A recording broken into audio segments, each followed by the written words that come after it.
What's going on? This is 89, and this is MMA Reality with the morning after. So, yesterday I went and watched the fights, of course, UFC 292. The card was pretty exciting, I had a good time. We'll jump right into it. Zhang Li versus Limos. That was a pretty decent fight. Um, the champion did what she had to do to win the fight and show that she was the champion. This is mixed martial arts. This is a pugilist specialist sport. You got to be well rounded. And if you only have heavy hands and good striking and throw punches, yeah, somebody could get caught and clipped. But when you're the champion, you neutralize the other person's strength, and that's what Zhang Li did yesterday. Pretty impressive. Um, you're not going to be a harder hitter than everybody you punch. Everybody you face. So, like I said, she was pretty impressive for 100 and what are they, 25, 35? I don't know. But yeah, and then we go to Chris Weidman. He looked real terrible, man. I it almost reminds me of the Anderson Silva thing. It's like you're not going to come back the same from an injury like that. Um, but in my opinion, that's what happens when you do steroids. Your bones get weaker. And I always thought Weidman was he was juiced up when he fought Belfort and a couple other times. You know what I'm saying? It's just my opinion. Same for Anderson Silva.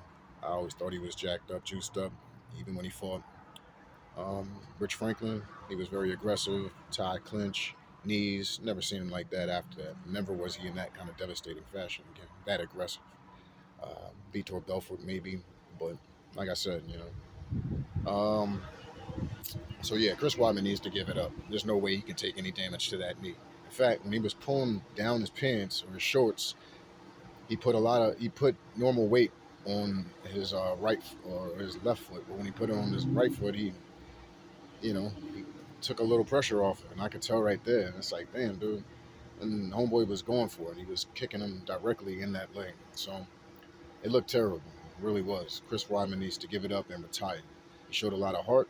I'm sure a lot of that was adrenaline, but you know, it's time.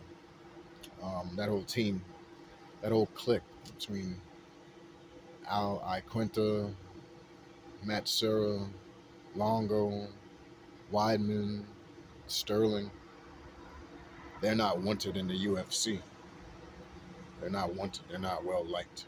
Period. It's just what it is. The UFC doesn't like them. Dana White don't really mess with those dudes. And Chris Weidman wonders why he got sent to the prelims. It's like, look at your performance right there, my dude. Anyway, so we move on to O'Malley versus Aljamain Sterling. I don't know.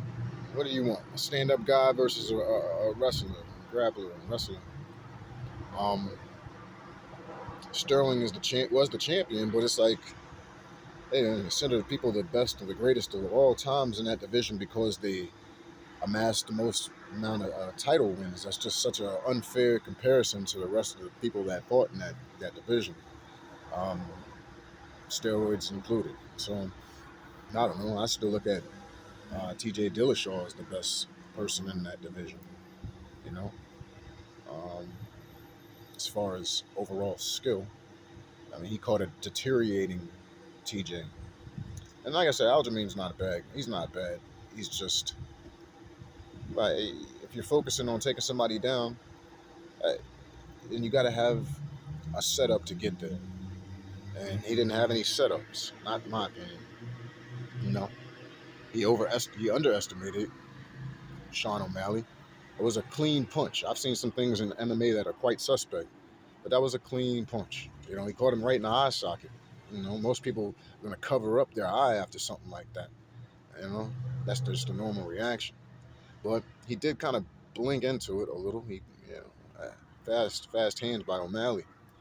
But what was he trying to do? Right? He had a long left, lunging, leaping forward left straight with no follow up behind it, no right hand behind it, no grabbing the waist behind it, no nothing. What was his setup plan? A long straight jab that missed and got counted. And it was like, man, it was an ugly hit. It really was pretty and ugly at the same time. So pretty ugly, you know.